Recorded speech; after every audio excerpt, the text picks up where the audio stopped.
আপনার spiritual capital build up করতে হবে। আপনি অনেক সফল, কিন্তু আল্লাহর সামনে আপনার সামান্য কোনো দাম নাই। যেমন ফেরাউনকে যখন লোহিত সাগরে নিমজ্জিত করে হত্যা করা হয়, তখন ফেরাউন বলছিল আমানতু বিল্লাযী আমানা বিহি বানু ইসরাঈল। বানু ইসরাঈল অথবা মূসা এবং হারুন যেই রবের প্রতি ঈমান এনেছেন, আমি তার প্রতি ঈমান আনলাম। এই কথা যখন সে বলছিল, তখন ইয়া আল্লাহ ইয়া আল্লাহ ইয়া রাব ইয়া ইলাহি এ কথা যখন বলছিল, তখন ফেরেশতারা বলেন আল্লাহ একটা আওয়াজ আসতেছে, আওয়াজটার মধ্যে একটু গন্ধ আছে, দুর্গন্ধ। আপনার নাম ডাকতেছে, এটা কোন? এটা কে? বলে এটা ফেরাউন। আল্লাহ প্লিজ ফেরাউনের দোয়াটা কবুল করেন না প্লিজ, কারণ আল্লাহ তো মেহেরবান, কবুল করেও ফেলতে পারেন। প্লিজ আল্লাহ ফেরাউনের দোয়া কবুল করেন না। অন্যদিকে ইউনূস আলাইহিস সালাম যখন মাছের পেটে, ফানাদা ফিজ যুলুমাতি আল্লা ইলাহা ইল্লা আনতা সুবহানাকা ইন্নী কুনতু মিনাজ জালিমিন। ফেরেশতারা বলেন আল্লাহ একটা আওয়াজ শুনতে পাচ্ছি, এই আওয়াজ পরিচিত মনে হয়, মনে হচ্ছে আর অনেকবার এই আওয়াজ, আপনার নামের এই আওয়াজ অনেকবার শুনেছি, কণ্ঠটা খুব পরিচিত। আল্লাহ কে? বলে ইউনূস। বলে আল্লাহ দ্রুত ইউনূসের দোয়া কবুল করে নেন প্লিজ, দ্রুত কবুল করে নেন। আল্লাহ তাআলা বলেন ফাসতাজাবনা লাহু ওয়া নাজ্জায়নাহু মিনাল গাম ওয়া কাযালিকা নুনজিল মুমিনিন। আপনারা যারা আরবি ভাষা বুঝেন, এটা বাবুল ইস্তেফাল। বাবুল ইস্তেফালের একটা খাসিয়াত হচ্ছে এটা দ্রুত, ইমিডিয়েটলি, এখনই। বলে ফাসতাজাবনা, আমি immediately responded to his prayer. ওয়া নাজ্জায়নাহু মিনাল গাম, এবং বাবুত তাফঈল এর একটা খাসিয়াত হচ্ছে ব্যাপকতা, আল কাসরা বুঝায়। আমি তাকে এমনভাবে সেখান থেকে উদ্ধার করে নিয়ে আসলাম যেন এতদিন এই যে মাছের পেটে ছিল, সমুদ্রের মধ্যে ছিল, তার মধ্যে যে বিভিন্ন ধরনের প্রবলেম তৈরি হওয়ার কথা, এগুলো কিছুই হয় না, কারণ তার শরীরটা তুলতুলে হয়ে যাওয়ার কথা, এখানে বিভিন্ন ধরনের মানে গোটা ইত্যাদি তৈরি হয়ে যাওয়ার কথা, অনেক কিছু, কোনো কিছু হয় নাই। তরতাজা মানুষ সেখান থেকে বের করে নিয়ে এসেছি আমি তাকে। আপনার জন্য ফেরেশতারা গর্ব করে কিনা? স্পিরিচুয়াল আপনার নিজেকে এভাবে ডেভেলপ করছেন কিনা, নাকি শয়তান আপনার ব্যাপারে গর্ব করে? ফেরেশতারা গর্ব করে কিনা? ফেরেশতাকে বলে কিনা? রাসূলুল্লাহ সাল্লাল্লাহু আলাইহি ওয়াসাল্লাম একবার ঘর থেকে বের হলেন, তিনি দেখলেন কয়েকজন লোক মসজিদে নববীতে বসে আছে। তিনি তাদেরকে বললেন মা আজলাসাকুম হুনা, কিসে তোমাদেরকে এখানে বসিয়ে রেখেছে? তারা বললেন আমরা এখানে কেবল আল্লাহর জিকির করার জন্য, আল্লাহকে নিয়ে আলোচনা করা ইত্যাদির জন্য আমরা বসে আছি। রাসূলুল্লাহ সাল্লাল্লাহু আলাইহি ওয়াসাল্লাম বললেন আস্তাহলিফুকুম, আমি তোমাদেরকে আল্লাহর নামে শপথ করে জিজ্ঞেস করছি, তোমরা কি এই জন্য কেবল বসে আসছো এখানে? আল্লাহু আজলাসাকুম, মানে আল্লাহ কেবল তোমাদেরকে এখানে বসিয়ে রেখেছে, মানে আল্লাহর জিকিরই, আল্লাহর উদ্দেশ্য আল্লাহর জন্যই করছো? বলে হ্যাঁ, এই জন্যই বসে আছি। তিনি বললেন লান আস্তাহলিফাকুম তুহমাতান লাকুম ওয়ালাকিন্না জিবরিল ক্বাদ জাআনি ওয়া আখবারানি আন্নাল্লাহ ক্বাদ ইউবাহি বিকুম আল মালাইকা। তিনি বললেন আমি তোমাদেরকে সন্দেহ করে জিজ্ঞেস করছি না, বরং আমি একটু বিস্মিত হয়েছিলাম যে ফেরেশতা জিবরিল আমাকে মাত্র এসে বলে গেল তোমাদের কথা আল্লাহ তাআলা সবচেয়ে গুরুত্বপূর্ণ ফেরেশতা যারা, প্রধানতম ফেরেশতা যারা, তাদের সাথে আলোচনা করছেন এবং গর্ব করে বলছেন দেখো এই যে আমার বান্দারা, দেখো তোমরা না বলছিলা কেন বানাই, এবার দেখো কেন বানাইছি। সহিহুল বুখারী হাদিস, যে আমি কিন্তু এই কারণে তোমাদেরকে জিজ্ঞেস করছি। সম্মানিত ভাইয়েরা, বোনেরা, আপনার নিজের মোরাল ডেভেলপমেন্ট লাগবে। এটা আপনাকে গ্র্যাজুয়ালি করতে হবে, এটা আপনাকেই করতে হবে, অন্য কেউ এটা হঠাৎ করে কোনোদিন তো হয় না। আপনার রাসূলের ব্যাপারে আল্লাহ তাআলা কি বলেছেন দেখেন, তিনি তো এখন নবী, তো তার তো পার্সোনাল গ্রোথের আর প্রয়োজন নাই। কিন্তু আল্লাহ কি বলেছেন ইয়া আইয়ুহাল মুযাম্মিল কুমিল লাইলা ইল্লা কালিলা নিসফাহু আও ইনকুস মিনহু কালিলা আও জিদ আলাইহি ওয়ারাত্তিলিল কুরআনা তারতিলা। রাতের অর্ধেক, তার চেয়ে বেশি অথবা তার চেয়ে কম, অথবা পুরা রাত দাঁড়িয়ে আপনি সালাত আদায় করুন। ওয়ামিনাল লাইলি ফাতাহাজ্জাদ বিহি নাফিলাতাল লাক। আমরা পড়ি 5 ওয়াক্ত নামাজ, তিনি প্রতিদিন 6 ওয়াক্ত পড়তেন। আমরা পড়ি 17 রাকাত, তিনি প্রতিদিন কমপক্ষে 40 রাকাত পড়তেন সাল্লাল্লাহু আলাইহি ওয়াসাল্লাম। তার কি নামাজ পড়া লাগে নাকি? লাগে না। কোন নামাজ পড়বেন? আল্লাহ তাআলা তো কদ গাফারা লাকা মা তাকাদ্দামা মিন যামবিকা ওয়া মা তাআখার। আল্লাহ তাআলা তার পূর্বের এবং পরের সব গুনাহ মাফ করে দিয়েছেন, তার তো সালাত পড়ার প্রয়োজন হয় না। কিন্তু তার কি গ্রোথের প্রয়োজন নাই? তার কি আল্লাহর আরো ভালোবাসা পাওয়ার প্রয়োজন নাই? অবশ্যই আছে। রাসূলুল্লাহ সাল্লাল্লাহু আলাইহি ওয়াসাল্লাম তিনি এভাবে সালাত আদায় করেছেন, এবং আসা আন ইয়াবআসাকা রাব্বুকা মাকামান মাহমুদা, আপনাকে আল্লাহ তাআলা মাকামে মাহমুদ প্রদান করবেন। আপনি এই পৃথিবীর শ্রেষ্ঠতম ডক্টরে পরিণত হতে পারেন। আপনার কিছু সময় যিনি আপনাকে সৃষ্টি করেছেন তাকে প্রদান করুন। এটা লস না, এটা ইনভেস্টমেন্ট। এটা লস না, এটা ইনভেস্টমেন্ট। আপনি ভালো মানুষ না হলে আপনার এগুলো কোনো কাজেই লাগবে না। এগুলো কেউ অস্ত্র তৈরি করে, সে অস্ত্র দিয়ে মানুষ মারার জন্যে, কেউ অস্ত্র তৈরি করে মানুষকে রক্ষা করার জন্য। আপনি কোনটা করেছেন? ইমাম রাজি রহমাউল্লাহকে যখন বলো আপনি একটু বিষ বানিয়ে দেন, বলে কেন? বলে কাজে লাগবে, আমাদের প্রশাসনিক কাজে লাগে। বলে আমি তোমাদেরকে এই বিষ বানিয়ে দেবো না, কারণ তোমরা এই বিষ খারাপ কাজে ব্যবহার করো, এই ফর্মুলাই দেবো না। জুলুমের শিকার হয়েছেন তারা, কিন্তু তারপরে তারা ধ্যান নেই। আর এখন আপনি দেখেন সবচেয়ে বড় মারণাস্ত্র, এটা রাষ্ট্রের কাছে যেটা থাকে, ক্রিমিনালদের কাছে বা সন্ত্রাসীদের কাছে তার চেয়ে লেটেস্টটা থাকে। অ্যান্টিভাইরাস যারা বানায়, এরা যেটা বানায়, আর যারা ওই যে করে কি বলে হ্যাকিং যারা করে, ওদের কাছে এর চেয়ে লেটেস্ট ভার্সনটা আছে। যারা বানাইছে এদের কাছে কম ভার্সনটা, আর ওদের কাছে আরও লেটেস্ট ভার্সনটা হ্যাকারদের কাছে। আপনি কি করবেন? ওরা আরও বড় অস্ত্র নিয়ে বসে আছে। ওদেরকে ট্যাকল দেওয়ার জন্য স্টাডি করা লাগে, যে কি করছে আমি একটু স্টাডি করি, ওদের মানসিকতা স্টাডি করার জন্য। ইন্টেলেকচুয়ালি কেবলমাত্র মানুষ ডেভেলপ হলেই চলে না, মানুষের অনেক বুদ্ধি আছে, সেটা খারাপ কাজেও লাগতে পারে। কিন্তু আপনি যদি মোরালি বা রিলিজিয়াস আপনার কানেক্টিভিটি যদি আপনার রবের সাথে তৈরি না হয়, তাহলে এগুলো কোনোদিনই আপনার কাজে লাগবে না। রাতের বেলা আপনি তাহাজ্জুদে দাঁড়িয়ে যান না কেন? যদি আপনি কেন আপনার রবকে বলতে পারেন না যে রব আমি এরকম হতে চাই? আপনি যে জায়গায় আছেন, আপনি জানেন মেডিকেল প্রফেশনের চেয়ে বড় ইবাদত আর কি হতে পারে? আমি তো চোখে দেখি না, রাসূলুল্লাহ সাল্লাল্লাহু আলাইহি ওয়াসাল্লাম কি এই কথা বলেন নাই? যদি কোনো একজন ব্যক্তি কোনো একজন অসুস্থ রোগীকে দেখতে যায়, অসুস্থকে বা রোগীকে দেখতে যায় সকালবেলা, তাহলে সন্ধ্যা পর্যন্ত 70,000 ফেরেশতা তার জন্য দোয়া করতে থাকে। আর তিনি যদি সন্ধ্যায় দেখতে যান, তাহলে সকাল পর্যন্ত 70,000 ফেরেশতা তার জন্য দোয়া করতে থাকে। এটা তো দেখতে যাওয়ার, যিনি চিকিৎসা দেবেন তাহলে তার অবস্থা কি হইতে পারে আমি জানি না। কত ফেরেশতা তার জন্য দোয়া করবে। যিনি চিকিৎসা দিচ্ছেন তিনি কেবল দেখতেই যান না, তিনি, আমরা বলেছি আপনাকে যে নলেজ যখন আপনি অর্জন করবেন তখন আপনি বাউন্ডারিটা বুঝতে পারবেন। আপনি কেন শরিয়া নলেজ আপনার লাগবেন? আপনি সেকুলার এথিক্স পড়ছেন, মেডিকেল কলেজের এই এথিক্স তো মুসলমানদের তৈরি না, অথচ মুসলমানদের তৈরি হল মেডিকেল সায়েন্স। ইবনে সিনারা মেডিকেল সায়েন্সের প্রতিষ্ঠাতা। কমপক্ষে 300 থেকে 400 বছর পর্যন্ত ইউরোপে মুসলমানদের টেক্সট বুক পড়ানো হয়েছে। কিন্তু আপনারা এখন আপনি আমেরিকাতে যান তো, মেডিকেল কলেজে আপনি পড়েন তো, দেখেন তো চুল সব উঠে যাবে পড়তে পড়তে, এরকম পড়ানো হয়। অথচ এটা আমাদের ঐতিহ্য, আমাদের লেগে আসি। তারা এখন পড়ছে, তারা এখন পৃথিবীর সবচেয়ে বড় বড় ডাক্তার, সব মেডিকেল সায়েন্সে। আমি জানি না, স্যার নিশ্চয়ই বলবেন, আমরা যে বইগুলো পড়ি এগুলো কি কোনো মুসলমানদের লেখা বই? আপনার মেডিকেল সায়েন্সে যে বই পড়েন কারা লেখছে? দেখবেন সব হিন্দুরা, মানে ইহুদিরা অথবা খ্রিস্টানরা লেখছে, সব ইউরোপ আমেরিকানরা। কেন আপনারা লিখতে পারলেন না? কেন আপনি নিজকে এই চ্যালেঞ্জ গ্রহণ করেন না যে মেডিকেল সায়েন্সের এই জায়গায় আমি বই লিখব? আপনি কেন জানবেন না যে আমি মেডিকেল এথিক্সে, মানে কিভাবে শরিয়া ম্যান্ডেটেড বা শরিয়া কমপ্লায়েন্ট মেডিকেল প্র্যাকটিস কিভাবে করতে, আমি এর উপর আমি গবেষক হব, আমি বিশেষজ্ঞ। এরকম তো কোর্স আছে, এরকম সাবজেক্ট আছে, কেবল ওই জায়গাটা আমরা দেখি না।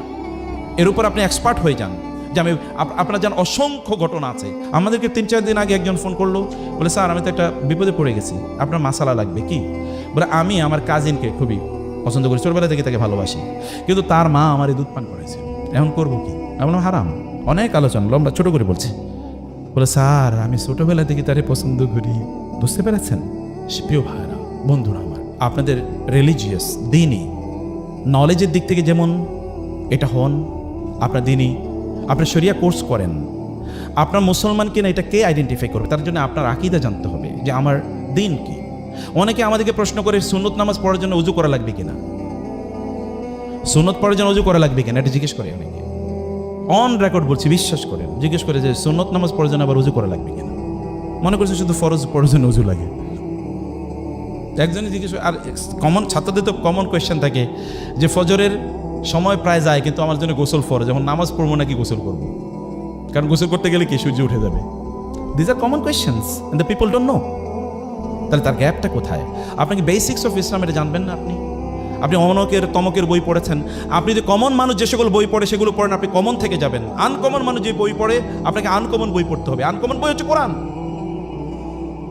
কমন মানুষের বই হচ্ছে ফেসবুক, ওটা কমন মানুষের বই, আপনি সেটা পড়েন কেন? কমন মানুষের বই হলো পত্রিকা, মনে হচ্ছে না পত্রিকা খাবে। আপনি কেন খান পত্রিকা? পত্রিকার অধিকাংশ তথ্য নিউজ এগুলো সব বায়াসড, ফেক। আর ফেসবুকের নিয়োগ তো এটা নামই ফেসবুক না, ফেক বুক। আর সেখানে you invest your time, most of your time is invested over there. No, আপনি রিয়েল বুক কবে পড়বেন? যালিকাল কিতাবু লা রাইবা ফি হুদাল লিল মুত্তাকিন। আপনার রিয়েল বুক তো আপনাকে পড়তেই হবে, সেটা হলো সেই রিয়েল বুকও আপনাকে অবশ্যই পড়া থাকবে। এই কারণে আপনাকে হ্যাবিটগুলো ডেভেলপ করেন। মনে রাখবেন, হ্যাবিট ছাড়া আপনি কোনোদিন এগোতে পারবেন না। আমি যেটা বলছিলাম যে আপনি ফজরের বেলা যদি ঘুম থেকে না উঠতে পারেন, আপনি দুনিয়ারে উল্টাইবেন কিভাবে? আপনি তো আপনার কাঁথাই উল্টাইতে পারতেছেন না, নাকি? যিনি কাঁথা আর কম্বলে উল্টাইতে পারেন না, তিনি কিভাবে দুনিয়া উল্টাবেন? ইম্পসিবল। আল্লাহ রাসূল বলেছেন, আল মুমিনুল কাউইয়্যু খায়রুন ওয়া আহাব্বু ইলাল্লাহ মিনাল মুমিনিদ দাঈফ। একজন শারীরিকভাবে শক্তিশালী ইমানদার আল্লাহর কাছে শারীরিকভাবে দুর্বল ইমানদারের চেয়ে অনেক অনেক প্রিয়, অনেক অনেক বেশি কি প্রিয়। আপনার শরীরের শক্তি কই? আপনি কেন শারীরিকভাবে শক্তিশালী না?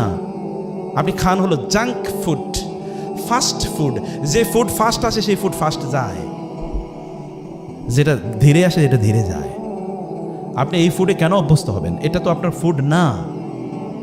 আপনি কি মনে করেন যে আপনার ইঞ্জিন ফেরারি অথবা বিএমডাব্লিউতে আপনি কোক ঢেলে দেবেন, এরপরে এটা আপনার 180 গতিতে তারপরে নিয়ে যাবে কোথাও? আপনার ইঞ্জিন, শরীরের ইঞ্জিনটা, লোকোমোটিভটা, সেটি তো অবশ্যই ফেরারি গাড়ির চেয়ে অনেক বেশি দামি। এখানে ভরতেছেন কি? ফুয়েল কি? এটার জন্য ফুয়েল কি? অথবা এটার জন্য আপনার লুব্রিক্যান্ট কি? What is the lubricant you are using? সেটা আপনি করতে হবে। 9টা 9:30 থেকে শুরু করে 1টা পর্যন্ত এই সময় আপনার ব্রেনটা যে লেভেলে থাকে, এটা হলো যদি আমরা মোবাইল যদি চার্জ দিই, ফর এক্সাম্পল, একবারে 100 ক্যাপাসিটি আছে ইলেকট্রিসিটিতে, এটা যদি আপনি চার্জার লাগান এবং একটা ফাস্ট চার্জার লাগান, দেখবেন আপনার উইদিন এ ফিউ মিনিটস আপনার ব্যাটারি কি ফুল হয়ে গেছে, চার্জ হয়ে গেছে। আর যদি একটা লো গ্রেডের ব্যাটারির সাথে আপনি কানেকশন দেন, তাহলে দেখবেন 3-4 ঘন্টা চলে যাচ্ছে, কি ব্যাটারি আপনার গাড়ি চার্জ হয় না, মোবাইল চার্জ হয় না। এটা আপনার যে ব্রেন যে চার্জ নেবে, চার্জ নেওয়ার জন্য তো এই সময় আপনি ওই সময় জেগে আছেন, তাহলে আপনি এরপরে কেন আপনি মনে করবেন যে আপনি খুবই শক্তিশালী থাকবেন শারীরিকভাবে? আল্লাহ রাসূল কি কথা বলেন নাই যে ব্যক্তি সকালে ঘুম থেকে উঠতে পারে না, সে ফাআসবাহা খাবিসান নাফসি কাসলান। যখন সে ঘুম থেকে উঠে সূর্য ওঠার পর, তখন সে একটা খবিস অন্তর নিয়ে ঘুম থেকে উঠে। খবিস অন্তর, খবিস অন্তর বুঝতে পেরেছেন তো? খুবই খারাপ মানুষের মন নিয়ে সে ঘুম থেকে উঠে। এবং কাসলান, তখন উঠেই বলে ঘুমাইছে কিন্তু 8 ঘন্টা, মাথাটা জিনজিন করে, পিঠটা ব্যথা করে, পাটা ব্যথা করে, কারণ ঘুমের সময় ঘুমায় নাই। হয় কিনা এরকম বলেন? অবশ্য আপনি একটু আগে ঘুমিয়ে দেখেন যে কি পরিমাণ আপনার অবস্থা হয়। হ্যাবিটস আর টু বি গ্র্যাজুয়ালি ডেভেলপড। আপনি হ্যাবিট করেন যে আমি, এবং ডিসিপ্লিন মেনটেন করেন যে আমি প্রতিদিন এই সময় ঘুম থেকে উঠবো, আমি প্রতিদিন এই সময় ঘুমাতে যাব, আমি প্রতিদিন এই সময় খাবো। এই পৃথিবীর সকল সফল মানুষরা দেখেন এই কাজ করেছে। আপনার কমফোর্ট জোন থেকে বাইরে হন, যে আমার এটা ভালো লাগে। আপনার যেটা ভালো লাগে এটা আপনাকে কোনোদিন সামনে এগিয়ে নিয়ে যাবে না। মান তলাবার রাহা ফাকাদার রাহা, যেটা আমরা আগে বলেছি। যে ব্যক্তি কেবল সুখের পিছনে ঘুরে, সে কোনোদিন সুখ পাবে না। এ কারণে আপনি কথিত সুখের পিছনে ঘুরবেন না, আপনার সুখ সামনে। এই সামনে সুখের জন্য আপনি সময় দেন, সেখানে আপনি আপনার নিজকে সেই জায়গায় আপনি ব্যবহার করেন। এবং যেটা করবেন, একটা জিনিস কমকে 10 দিন। আল্লাহ রাসূলের কাজকে ছিল কান আহাব্বুল আমালি ইলাল্লাহি আদওয়ামুহা ওয়া ইন কাল্লা। রাসূল ইসলাম যেটা করতেন এটা কোনোদিন ছাড়তেন না, কম করে হলো তিনি সেটি করে যেতেন। আপনি যেটা করছেন এভরিডে, ডু ইট এভরিডে। কেবল আগামীকাল পরীক্ষা হতে হবে, আজকে রাতে আর কোনো ঘুম নাই, এরপরে 7-8 দিন কোনো পড়াশোনা নাই, কেবল নেটফ্লিক্স, ফিক্সড অন নেটফ্লিক্স, তাই না? নো, এটা না। বরং আপনি যা করছেন গ্র্যাজুয়ালি করেন। আপনি দেখেন না, ইসলামের কোনো কাজই এরকম না। আপনি নামাজ প্রতিদিন 5 ওয়াক্ত পড়তে হয়। কোরআন তেলাওয়াত যদি না করেন, আপনার স্পিরিচুয়াল গ্রোথ হবে কীভাবে? আধ্যাত্মিক উন্নয়ন হবে কীভাবে আপনার কোরআন তেলাওয়াত না করলে? এবং আপনাকে অনেক পরিমাণ অর্থের মালিক হতে হবে। আমি দুনিয়াদার হতে আপনাদেরকে বলি না, কিন্তু আমি সম্পদের মালিক হতে বলি। কেন সম্পদের মালিক হবেন? আপনি সম্পদের মালিক না হলে আমরা মাদ্রাসা বানাবো কোত্থেকে, মসজিদ বানাবো কোত্থেকে? আমরা কি মানুষের কাছে ভিক্ষার জন্য যাব? কেন আপনাদের উপস্থিতিতে আমরা ভিক্ষুকের জাতিতে পরিণত হব? কেন মসজিদ বানাতে গিয়ে আপনি কেন বলতে পারেন না যে আমি 1 কোটি টাকা দিয়ে মসজিদটা বানিয়ে দেবো? এই কথা কেন আপনি বলতে পারবেন না? আপনার এরকম পরিমাণ সম্পদের মালিক হতে হবে। সম্পদ দেখেন না, খাদিজাতুল কুবরার সম্পদ কি পরিমাণ কাজে লেগেছে ইসলামের। আপনি দেখেন না, আবু বকরের সম্পদ কি পরিমাণ ইসলামের কাজে লেগেছে। ইসলামের শ্রেষ্ঠতম 2জন মানুষ। আবু বকর কি এমনি আবু বকর হয়েছে রাদিয়াল্লাহু তাআলা আনহু? খাদিজাতুল কুবরা কি এমনি খাদিজাতুল কুবরা হয়েছে রাদিয়াল্লাহু তাআলা আনহা? সম্পদ আপনার লাগবে, কিন্তু সেটা নিজের ফুর্তির জন্য। আপনি কত খাবেন? আপনার দিনের জন্য, মানুষের জন্য, আত্মীয় স্বজনের জন্য আপনার লাগবে। সেই জন্য আপনি যে বললেন ইন্ডাস্ট্রি করেন, আপনার মেডিকেল ইন্ডাস্ট্রি তৈরি করেন, আপনি চেইন করেন, এগুলো আপনি করতেই থাকেন। এগুলো আপনার ভীষণে থাকুক। এখনই আপনি লক্ষ্য নির্ধারণ করেন যে আমি এই সকল কাজগুলো করবো। সেই জন্য নিজকে যোগ্য করে নেয়া। কেবল 30,000 টাকা 40,000 টাকা বেতন পাবেন, তার জন্য আপনি সন্তুষ্ট, তার জন্য দৌড়াচ্ছেন, নিজকে এত ছোট করে একেবারে নেয় আপনাদের জন্য উচিত হবে না। প্রিয় ভাইরা, প্রিয় বন্ধুরা, সময় শেষ হয়ে যাবে। সময় কোনোদিন ফিরিয়ে নিয়ে আসতে পারবেন না। এখন আপনাদের সময়, এখন আপনাদের সময়। ওয়াল আসরি ইন্নাল ইনসানা লাফি খুসর। সময়ের কারণে মানুষ বিপদগ্রস্ত হয়। যারা সফল হয়েছে তারা 24 ঘন্টা নিয়েই সফল হয়েছে, যারা ব্যর্থ হয়েছে তারা এই 24 ঘন্টার মধ্যে ব্যর্থ হয়। এর বাইরে কোনোদিন কোনো সফল মানুষকে আপনি বলতে শুনবেন না যদি দিনটা 48 ঘন্টার হতো, I have never hard any one successful, যিনি বলেছেন।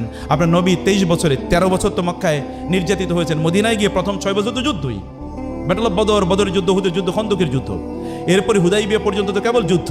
এরপরে কি করেছেন দেখেন, গোটা পৃথিবী আজকে প্রায় 250 কোটি মানুষ সমস্বরে বলতে থাকে আশহাদু আল্লা ইলাহা ইল্লাল্লাহ ওয়া আন্না মুহাম্মাদার রাসূলুল্লাহ। তিনি যদি ফেসবুকে আর ইউটিউবে সময় কাটাইতেন তাহলে কি হইতো? তখন ফেসবুক আর ইউটিউব ছিল না, কিন্তু কম্পোনেন্ট শয়তানের ট্রিক সবসময় একরকম, কেবল খোলস পাল্টায়। শয়তানের ট্রিক সবসময় একরকম, একই কাম তখনও যা ছিল এখনও আছে, কেবল প্যাটার্ন চেঞ্জ হয়েছে, আর কিছু না। আপনি প্যাটার্নের মধ্যে ঢুকে নিজকে ধ্বংস করে দেওয়ার কোনো প্রয়োজন নাই।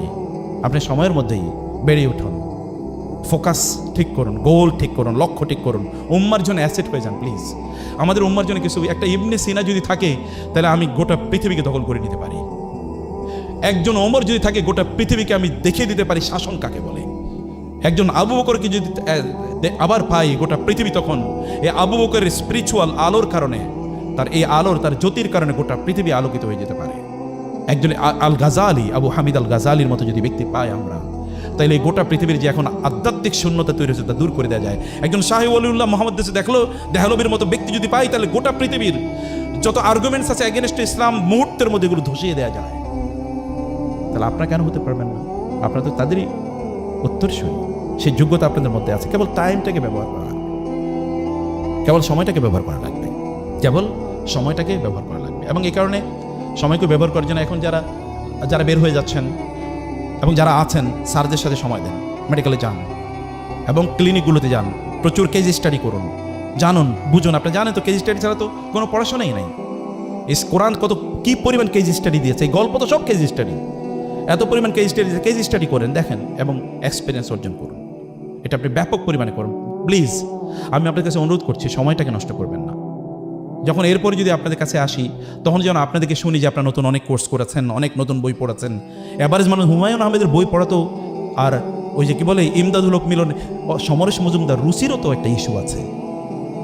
কোন রুচিতে মানুষ এই সকল বই পড়ে? অথচ তার কাছে আল্লাহর কিতাব আছে, রাসূলের সুন্নাহ আছে, রাসূলের সিরা আছে, মেডিকেলের এত হাইলি প্রফেশনাল বইগুলো আছে। রুচিকে নিচে না নামিয়ে এভারেজ মানুষে না হয়ে এক্সেপশনাল হন, নিজকে এক্সেপশনাল জায়গায় নিয়ে যান। আমরা যখন এরপরে আসবো তখন যেন আপনাদেরকে জিজ্ঞেস করলে শুনতে পারি যে না, আপনারা in the mean time you have changed your self, ইনশাআল্লাহ। নাকি ইনশাআল্লাহ? অনেকে চিন্তা করতেছে ঘুমামো নাকি ইনশাআল্লাহ বলবো। আপনারা কেবল শুনলেই চলবে না, আমল করা লাগবে। যে এখনো সামনে যতটুকু সময় আছে আরও জ্ঞান অর্জন করার চেষ্টা করুন। আপনারা বিদেশে যান, ইউরোপে যান, আমেরিকা যান, সেখান থেকে জ্ঞান অর্জন করে ফিরে আসার জন্য, নট সেটেল ডাউন হওয়ার জন্য। ভালো করে মনে রাখবেন, অমুসলিম দেশে সেটেল ডাউন হওয়ার অনেকগুলো কন্ডিশন আছে। তোমাদের একটা কন্ডিশন হলো আপনার পরবর্তী প্রজন্মকে আপনি রক্ষা করতে হবে। আপনি ইউরোপ আমেরিকাতে স্টাডি দেখেন, যত স্টাডি আছে সকল স্টাডি দেখবেন ফার্স্ট জেনারেশন যারা ওইখানে ইমিগ্রেন্ট তারা ঠিক আছে, কিছু মসজিদে যায়। সেকেন্ড জেনারেশন 25%, 30% মসজিদে যায়। থার্ড জেনারেশনের মধ্যে সর্বোচ্চ 5% মসজিদে যাচ্ছে। আর বাকি 90 থেকে 95% তাদের জেন্ডার পর্যন্ত জানে না। অথবা আমি যেটা বলছি, আপনারা যাবেন ওই সকল দেশে, হয়তো আপনারা পড়তে যাবেন, তাদের জ্ঞানগুলো অর্জন করে নিয়ে আসুন। আপনারা জানেন জাপান যখন দ্বিতীয় বিশ্বযুদ্ধে কি হয়েছে, এই জাপানকে কি করে ফেলেছে আমেরিকা। এই জাপানের লোকেরা তারপরে তারা পাঠিয়েছে জার্মানিতে তাদের লোকজনকে, কয়েকজনকে পাঠালো, যাও ওইখান থেকে পড়ে আসো। কন্ডিশন হলো তোমরা যখন ফিরে আসবে তখন ওই দেশে তোমরা যা বেতন পাবে তার চেয়ে দ্বিগুণ দেবো। তারা ফিরে এসছে, বললো যে তোমাদের কোনো চাকরি নাই, তোমাদের চাকরি হলো তোমরা যা শিখেছো তাই, এই টেকনোলজি ট্রান্সফার যেটাকে বলে, এই টেকনোলজি অন্যদেরকে শিখিয়ে দাও। হাতে কলমে শিক্ষা, কোনো ইউনিভার্সিটির প্রয়োজন নাই। চায়নার উত্থানের পূর্ব পর্যন্ত, এখন থেকে 5-7 বছর আগের কথা আমি বলছি, জাপান তখনও গোটা পৃথিবীর সেকেন্ড লার্জেস্ট ইকোনমি। 1 নম্বর ইকোনমি আমেরিকা, 2 নম্বর ইকোনমি হচ্ছে জাপান। ছোট্ট একটা দেশ, কিছুই নাই, কেবল উৎপাদন, ইন্ডাস্ট্রি, এর বাইরে কিছু নেই। এখন চায়নায় গিয়ে গেছে, এখন চায়না সেকেন্ড হয়েছে, আর থার্ড হচ্ছে জাপান। কি আছে? কি আছে? কিছুই নাই। তাইলে কি হলো? সত্যিকার অর্থে আপনি ওইখানে যান, জ্ঞান অর্জন করেন, ফিরে আসেন, আপনারা বড় কিছু করেন, যেন আপনি 10 বছর পরে যেন আপনি বলতে পারেন বাংলাদেশের সর্বশ্রেষ্ঠ মেডিকেল সার্ভিসটা আমরা দিচ্ছি। এটা বলতে পারবেন না ইনশাআল্লাহ? ইনশাআল্লাহ করেন, ছোট ভিশনকে ছোট করবেন না। You are eagles and you will be flying the sky. আপনার জন্য ইগলের জাতি, আপনারা নিচে করবেন, আপনারা আকাশে উঠবেন। আপনাদেরকে আকাশে ওড়ার মতো সক্ষমতা, যোগ্যতা আল্লাহ দিয়ে দিয়েছেন। আর আপনাদের সাথে আপনাদের রব আছে, টেনশন কোথায়? মুসা আলাইহিস সালাম যখন সমুদ্র পার হবেন, তার সাথীরা তাকে বলেন ইন্নাল আমুদ্রাকুন, আমরা তো ধরা খেয়ে গেছি। মুসা বলেন না, আল্লাহর কসম, ইন্না রব্বি মাই সায়াহদিন, আমার রব আমাকে দেখাবেন, পথ দেখাবেন তিনি, আমরা ধরা খাচ্ছি না। মুসা আলাইহিস সালাম আল্লাহকে বললেন আল্লাহ পথ দেখান। আল্লাহ তাআলা বলেন আপনার হাতে লাঠি আছে, লাঠি দিয়ে কি করেন? সমুদ্রে আঘাত করেন, 12টা রাস্তা তৈরি হয়ে গিয়েছে। রাসূলুল্লাহ সাল্লাল্লাহু আলাইহি ওয়াসাল্লাম যখন ওই যে সাউর গুহায় যখন তিনি লুকিয়ে আছেন, আবু বকর বলেন ইয়া রাসূলুল্লাহ, ওরা তো চলে এসে, ওরা কিন্তু আমাদেরকে দেখে ফেলবে, তাইলে তো শেষ। আবু বকর রাদিয়াল্লাহু তাআলা রাসূলুল্লাহ বলেন না না, লা তাহজান ইন্নাল্লাহা মা'ানা, টেনশন করুন, আল্লাহ আমাদের সাথে আছেন। আপনাদের রব আপনাদের সাথে আছেন, টেনশন কি? রবকে আপনি বলেন আমি এটা হতে চাই, বলেই দেখেন, বলেই দেখেন, বলেই দেখেন প্লিজ। আমার ব্যক্তিগত জীবনে আল্লাহর কাছে চেয়েছি কিন্তু পাইনি, এটা কোনোদিন ঘটে নাই। আমি বলে গেছি কিন্তু ভুলে গেছি, কিন্তু দেখছি ওটা হয়ে গেছে। আল্লাহ সবাইকে অনেক কল্যাণ দান করে। আল্লাহ তুমি আমাদের আজকের আয়োজনটাকে কবুল করে নাও। যারা এই উদ্যোগ নিয়েছে তাদেরকে অনেক বারাকা দাও।